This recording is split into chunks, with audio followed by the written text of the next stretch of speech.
الحمد للہ رب العالمین والصلاة والسلام علی رسول اللہ صلی اللہ علیہ وسلم۔ رب اشرح لی صدری ویسر لی امری واحلل عقدۃ من لسانی یفقہوا قولی۔ سبحانک لا علم لنا الا ما علمتنا انک انت العلیم الحکیم۔ رب زدنا علما۔ ان الخیر الحدیث کتاب اللہ وخیر الہدی ہدی محمد صلی اللہ علیہ وسلم۔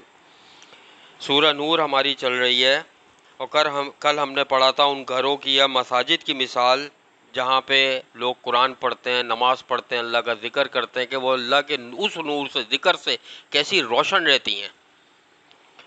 اس کے بعد ہم نے ان مردوں کا ذکر پڑھا تھا جن کو تجارت، بزنس، کاروبار، نوکریاں، میٹنگز اور یہ سب ان کی نماز سے غافل نہیں کرتے، وقت پہ وہ نماز اپنی ادا کرتے ہیں۔ یہ ہم نے حدیث بھی پڑھی تھی کہ نبی صلی اللہ علیہ وسلم نے فرمایا اللہ کے نزدیک سب سے زیادہ پسندیدہ عمل جو ہے ان میں پہلا عمل ہے وقت پہ نماز پڑھنا، ٹھیک ہے؟ پھر زکوٰۃ ادا کرنا، ٹھیک ہے؟ اور وہ ڈرتے ہیں اس دن سے جس دن دل الٹ جائیں گے، اور اللہ کے پاس ان کے لیے بہترین جزا ہے، اور اللہ جسے چاہتا ہے جتنا فضل عطا کرے اور جسے چاہے جتنا بے حساب رزق عطا کر دے۔ پھر ہم نے ان لوگوں کا پڑھا تھا جنہوں نے کفر کیا۔ اچھا ایک چیز ذہن میں رکھو بیٹا، ایک ایسا ٹاپک ہے جس پہ علماء کرام کا بہت زیادہ اختلاف ہے، بہت زیادہ اختلاف ہے۔ اہل حدیث جو علماء کرام ہے نا، ان کا بھی، جو اور دوسرے مکتبہ فکر ہے نا ان کا بھی، حنفی ہو گئے، شافعی ہو گئے، مالکی ہو گئے، بہت سارے، ہر ایک کے علماء کرام کا اختلاف ہے، اور وہ کیا؟ بے نمازی کے بارے میں، جو نماز نہیں پڑھتا۔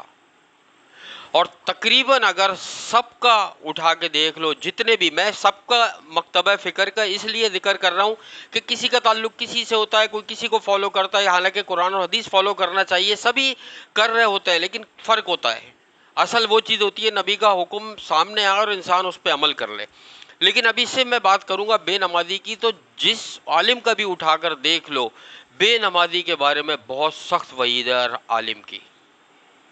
کسی نے قرآن اور حدیث سے اس کو کافر قرار دیا ہے، کسی نے یہ کہا ہے کہ وہ تھوڑے وقت کے لیے کافر ہو جاتا ہے لیکن دین پر رہتا ہے، اور خدا نہ خواستہ اس حصے میں اگر موت ہو جائے، فرض کرو تھوڑے عرصے کے لیے بھی اگر وہ کافر ہو بے نمازی نماز چھوڑ کر، اور اس حصے میں اس کی موت ہو جائے، تو کس حال میں گیا؟ کوئی کہتا ہے کہ نہیں یہ دین سے خارج نہیں ہوتا، لیکن اس سے تعلق ختم کر دینا چاہیے، اس کا مال وغیرہ لوٹ لینا چاہیے، اور اس کو سلاخوں کے پیچھے ڈال دو، اس سے کوئی تجارت نہیں ہوگی، کچھ نہیں ہوگا۔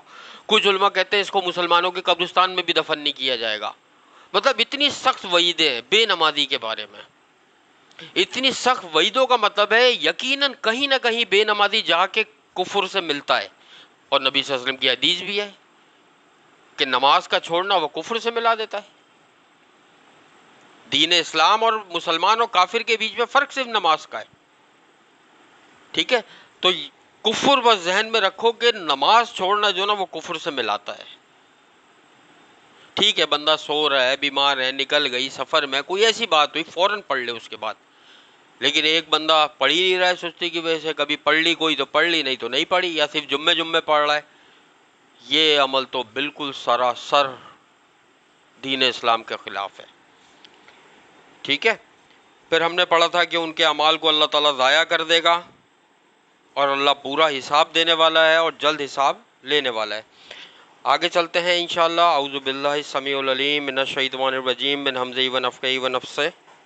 أو كظلمات في بحر اللجي يغشاه موج من فوقه موج من فوقه سحاب ظلمات بعضها فوق بعض إذا أخرج يده لم يكد يراها ومن لم يجعل الله له نورا فما له من نور۔ اب اللہ فرما رہے ہیں یا کافروں کے اعمال اندھیروں کی مانند ہیں جو نہایت گہرے سمندر میں ہو، ڈھانپتی ہے ان سمندر کو ایک موج اس کے اوپر اور ایک اور موج ہے اس کے اوپر، ایک بادل ہے، غرض اندھیرے ہی اندھیرے ہیں ان کے بعض کے اوپر، جب وہ نکالے اپنا ہاتھ نہیں قریب کہ وہ دیکھ سکے اس کو، اور وہ شخص کے نہیں بنایا اللہ نے اس کے لیے کوئی نور تو نہیں ہے اس کے لیے کہیں بھی کوئی نور۔ ان آیتوں کا شروعات ابتدا بھی نور سے ہوئی تھی اور اختتام بھی نور سے ہو رہا ہے، اسی لیے اس کا نام سورہ نور ہے کہ اس میں اللہ کے نور کی بڑی لمبی تفسیر بیان کی گئی ہے کہ اصل میں اللہ کا ذکر، قرآن، نماز، ذکر و اذکار، یہ سب اللہ کا نور ہے، اور جو نہیں کرتا یہ تو وہ اس طریقے سے ان کے اعمال ہیں کہ اندھیروں میں گھپ ہو جاتے ہیں، گویا کہ گہرے سمندر میں۔ تمہیں پتہ ہے گہرے سمندر میں جس کے اوپر موجیں ہی موجیں ہوتی ہیں، سمندر کی گہرائی میں اگر جائے کوئی آدمی بھی نہیں جا سکا، تو وہاں بالکل ڈارکنس ہے، بالکل گھپ اندھیرا ہے، جس کو بولتے ہیں اندھیروں کے اندر اندھیرا۔ یا رات کے وقت سمندر کے بیچ میں کوئی سفر کر رہا ہو، کشتیاں یا جہاز بڑے بڑے سفر کرتے ہیں تو ان کو کچھ نظر نہیں آتا، اتنا یہ کہ کوئی آدمی اگر باہر نکل کے بھی دیکھے تو ایک ہاتھ اگر اٹھائے تو اگر اندھیرا ہوگا دوسرا ہاتھ نظر نہیں آئے گا۔ اس طریقے سے ان کو اپنے عمل ہی نظر ہی نہیں آئیں گے، کیوں ضائع کر دیے جائیں گے؟ کیوں؟ کیونکہ قرآن، ذکر و اذکار، اللہ پر ایمان، نبی پر ایمان یہ تھا ہی نہیں ان کے اندر۔ اور اللہ آخر میں فرما رہے ہیں کہ اللہ جس کو نور نہیں دے، جس کو ہدایت نہیں دے، ہم نے پڑھا تھا نا اللہ ہدایت دیتا ہے اس نور کی طرف جس کو چاہتا ہے، پھر اللہ ہدایت نہیں دے تو کون آ سکتا ہے اس نور کی طرف؟ یہ ہدایت اللہ کا اختیار ہے بس، اور کسی کا بھی نہیں ہے۔ آگے چلتے ہیں انشاءاللہ۔ ألم تر أن الله يسبح له من في السماوات والأرض والطير صافات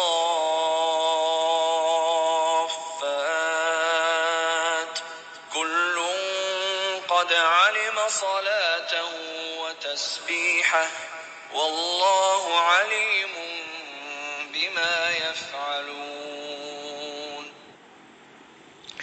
کیا نہیں دیکھا آپ نے کہ بے شک اللہ کے لیے تسبیح کرتا ہے اس کے لیے ہر کوئی، آسمانوں میں اور زمین میں، اور پرندے بھی پر پھیلائے ہوئے، ہر ایک مخلوق نے یقیناً جان لی ہے اپنی عبادت اور اپنی تسبیح، اور اللہ خوب جانتا ہے اس کو جو وہ کرتے ہیں۔ اب اللہ نے، پہلے تو انسانوں سے خطاب تھا نا سارا، اب اللہ نے فرمایا کہ تم کیا سمجھتے ہو کہ دنیا کی ہر چیز اس کائنات کی وہ اللہ کی تسبیح بیان کرتی ہے، چاہے وہ زمین ہو، آسمان ہو، اللہ کی کوئی مخلوق ہو، پہاڑ ہو، درخت ہو، کوئی چیز بھی ہو، جاندار ہوں، سمندر کے اندر کی مچھلیاں ہوں، پرندے ہوں ہوا میں اڑنے والے، ہر ایک اللہ کی تسبیح بیان کرتی ہے۔ اور اللہ فرما رہے ہیں ہر ایک کو اللہ کی عبادت کا طریقہ پتہ ہے۔ یہ کیسے پتہ؟ اللہ نے سکھایا ہے، جیسے اللہ نے انسانوں کو سکھایا ایسے ہی جانوروں پہ بھی الہام ہوا، جانوروں کو بھی اللہ تعالیٰ نے سکھایا ایسے ایسے تسبیح کرنی ہے، اور ہر جانور کی الگ تسبیح ہے، الگ عبادت ہے، وہ اس حساب سے کر رہا ہے عبادت۔ ایک انسانی ہے جو اللہ کی عبادت سے، ذکر و اذکار سے جو ہے وہ دور ہوا ہے۔ پرندے ہوا میں اڑ رہے ہوتے ہیں پر پھیلائے ہوئے، پھر بھی وہ اللہ کی تسبیح کرتے ہیں، اور اللہ فرما رہے ہیں اللہ خوب جانتا ہے جو کچھ وہ کرتے ہیں۔ جتنے بھی جانور ہیں اللہ کی تسبیح بیان کرتے ہیں، اللہ اس کو خوب جانتا ہے، سمجھتا ہے، سنتا ہے اور دیکھتا ہے، لیکن اللہ نے ابھی پردہ رکھا ہوا ہے۔ یہ پردہ جب ہٹے گا تو اس کے بعد عمل کا کوئی فائدہ نہیں ہوگا۔ کتنے ہی یہ لوگ ایسے ہیں، کافر مشرک خاص کر، کہ جب وہ موت کے قریب آ جاتے ہیں تو اللہ ان کو دکھا دیتا ہے حقیقت، پھر وہ یقیناً چیخم پکار کرتے ہوں گے کہ ہمیں ایک بار چھوڑ دے یا اللہ، ہم دنیا کی ساری دولت ہماری لے لے، چھوڑ دے۔ فرشتے کہتے ہیں کہ بالکل بھی نہیں، اللہ کی طرف سے اب موقع نہیں ملے گا، زندگی ایک چانس ہے، وہ چانس گیا تو ختم۔ ہر چیز اللہ کی تسبیح بیان کر رہی ہے، انسان اس سے غافل ہے۔ وَلِلَّهِ مُلْكُ السَّمَاوَاتِ وَالْأَرْضِ وَإِلَى اللَّهِ الْمَصِيرُ۔ اور اللہ ہی کے لیے بادشاہی آسمانوں کی اور زمین کی، اور اللہ ہی کی طرف واپسی ہے۔ زمین و آسمان کی ساری بادشاہی اللہ کی ہے، ایک تو ہر جاندار، ہر چیز اللہ کی طرف سے آئی ہے، اور اللہ فرما رہے ہیں واپسی بھی اللہ کی طرف ہے، یہاں تک کہ ہر عمل بھی اللہ کی طرف لوٹایا جانا ہے۔ جتنے بھی کام اس دنیا میں ہو رہے ہیں سب اللہ کی طرف پلٹیں گے، کیوں؟ اللہ حساب لے گا، اور ایک ایسی کتاب تیار ہو رہی ہے، نامہ اعمال جس کو کہتے ہیں کہ اس میں کوئی چھوٹی یا بڑی چیز نہیں ہے ایسی، انسان کی اللہ فرماتا ہے کہ انسان کی زبان سے نکلتا ہے اور فرشتے لکھ لیتے ہیں۔ انسان برائی کا ارادہ کرتا ہے، فرشتے نہیں لکھتے۔ انسان برائی کرتا ہے تو فرشتے اس کو لکھ لیتے ہیں پھر اس برائی کو، لیکن اللہ انتظار کرتا ہے توبہ کا۔ جب انسان توبہ کرتا ہے تو اللہ تعالیٰ اس برائی کو صرف مٹاتے نہیں ہیں، اللہ تعالیٰ اس برائی کے بدلے بھی کہتے ہیں نیکی لکھو۔ انسان برائی کا ارادہ کرتا ہے، فرشتے نہیں لکھتے۔ انسان وہ برائی نہیں کرتا، فرشتے نیکی لکھ لیتے ہیں۔ کیوں؟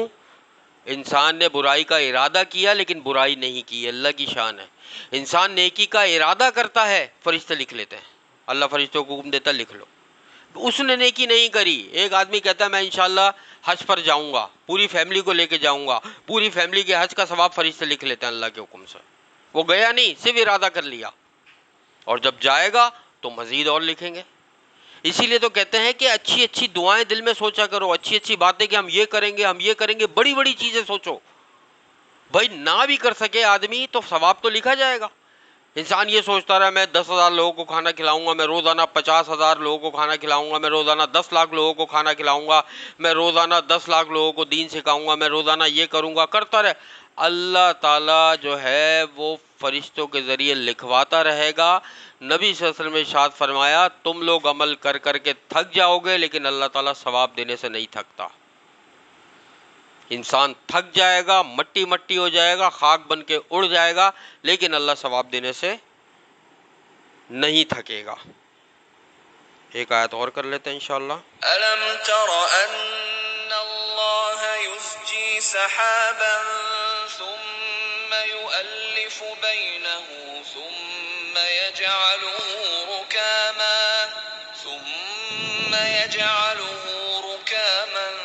فترى الودق يخرج من خلاله وينزل من السماء من جبال فيها من برد فيصيب به من يشاء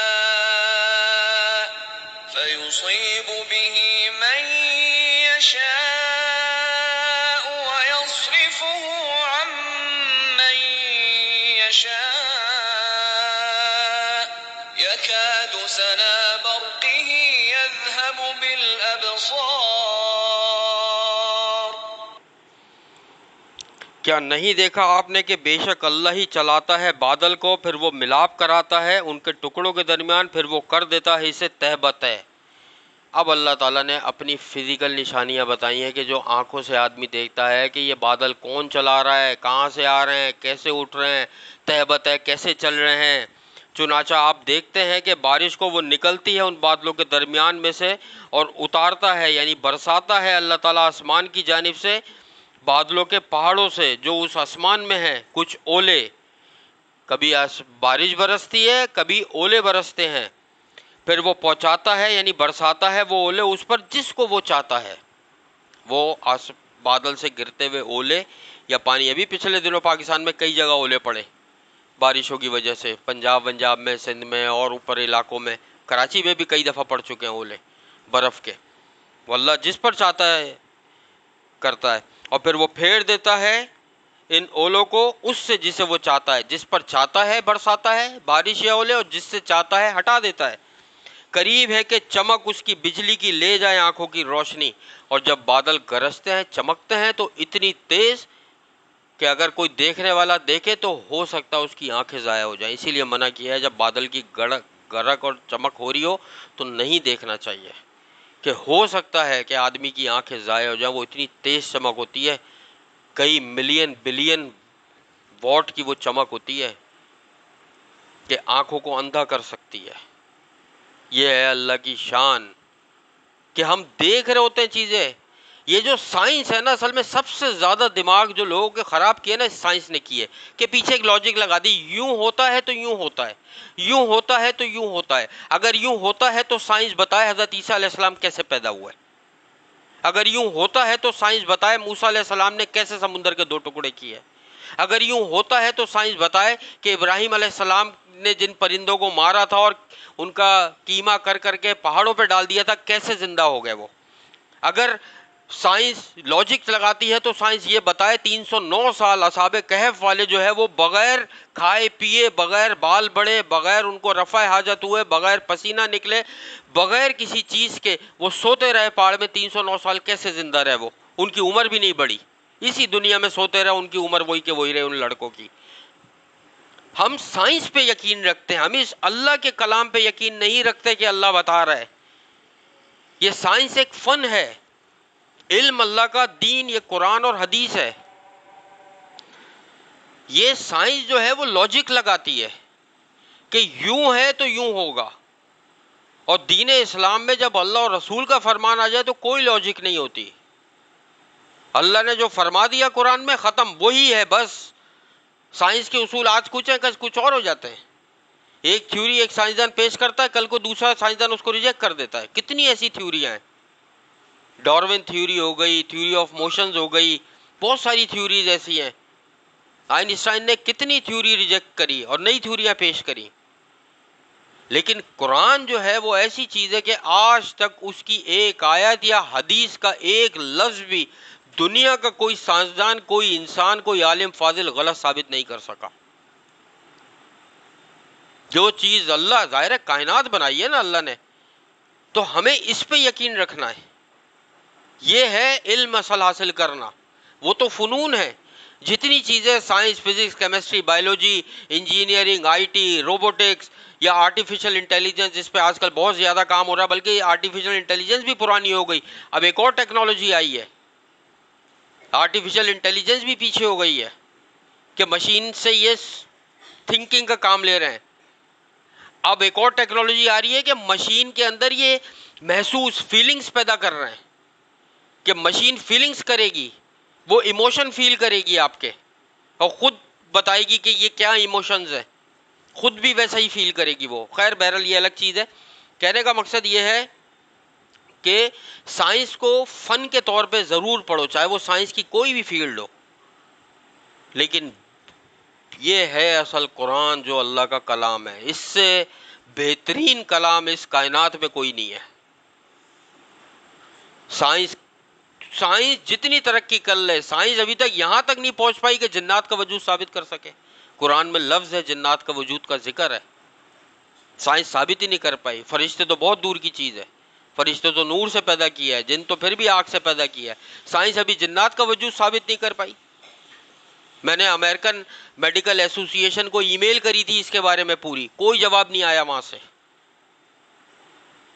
ان چیزوں کے بارے میں۔ جبکہ آپ کسی بیماری یا کسی کے بارے میں میل کرو، میں نے کچھ کری تھی، میلوں کے جواب آتے ہیں ان کی، لیکن جب اس چیز کے بارے میں میل کری تو ان کا کوئی جواب نہیں آیا، خاموشی ان کی طرف سے، کوئی پروف ہی نہیں ہے ان کے پاس کسی قسم کا۔ سائنس پروف مانگتی ہے، hence proved, hence proved, hence proof, science کے تمام فارمولے ہی ہیں، اور قرآن یہ کہتا ہے اللہ نے یہ فرما دیا تو ایسا ہوگا۔ جس دن الٹ پلٹ کر دیے جائیں گے تمام دل، اس دن الٹ پلٹ ہوں گے۔ جس دن کافر یہ کہے گا کہ آج میں مٹی ہوتا تو وہ دن آنا ہے۔ جس دن چہرے بے نور ہوں گے وہ دن آنا ہے۔ جس دن پل صراط رکھا جائے گا وہ دن آنا ہے۔ سائنس یہ ثابت نہیں کر پائی۔ اللہ تعالیٰ سے دعا ہے کہ اللہ تعالیٰ ہمیں قرآن پاک پڑھنے، سمجھنے اور صحیح معنوں پہ اس پر عمل کرنے کی توفیق عطا فرمائے۔ ہمیں اللہ ایسا ایمان اور ایسے عمل کرنے کی توفیق عطا فرمائے کہ جو اللہ واقعی ہم سے چاہتا ہے۔ جس طرح اللہ تعالیٰ نے ہمیں قرآن پاک کے واسطے دنیا میں جمع فرمایا ہے قیامت والے دن، اور آخرت میں بھی ہم سب کو اللہ پاک اسی طریقے سے جمع فرما دیجیے گا۔ ہم سب کی تمام مشکلات، پریشانیاں، بیماریوں اور آزمائشوں کو اللہ پاک اپنی رحمت سے دور فرما دے۔ ہماری تمام دعاؤں کو، عبادتوں کو اور ہر نیک عمل کو اللہ تعالیٰ اپنی بارگاہ میں قبول اور مقبول فرما دے۔ ہمارے والدین، بہن بھائی، رشتہ دار، پڑوسی اور تمام جو سننے والے ہیں ان کی دعاؤں کو اپنی بارگاہ میں قبول اور مقبول فرما لے۔ اے اللہ تو ہمارے گھروں میں، ہمارے رزق میں، ہمارے علم میں، ہمارے عمل میں، ہماری زندگی میں، ہماری صحت میں، ہماری نوکری اور کاروباروں میں بے حساب برکتیں عطا فرما دیجیے اور اس میں اضافہ فرما دیجیے۔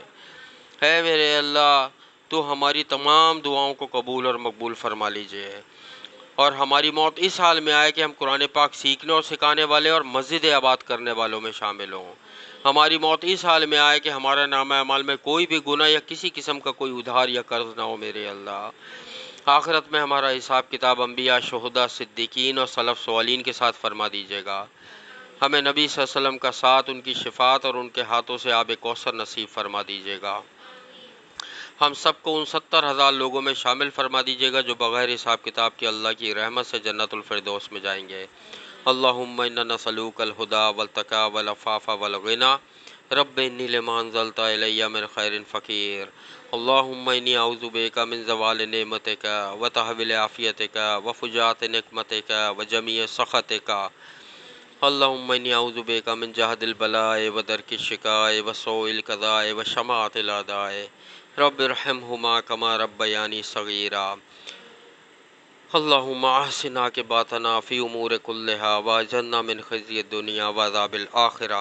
فاطر السماوات والارض انت ولی فی الدنیا والآخرہ، توفنی مسلما والحقنی بالصالحین، ولم اکن بدعائک رب شقیا، ولم اکن بدعائک رب شقیا، ولم اکن بدعائک رب شقیا۔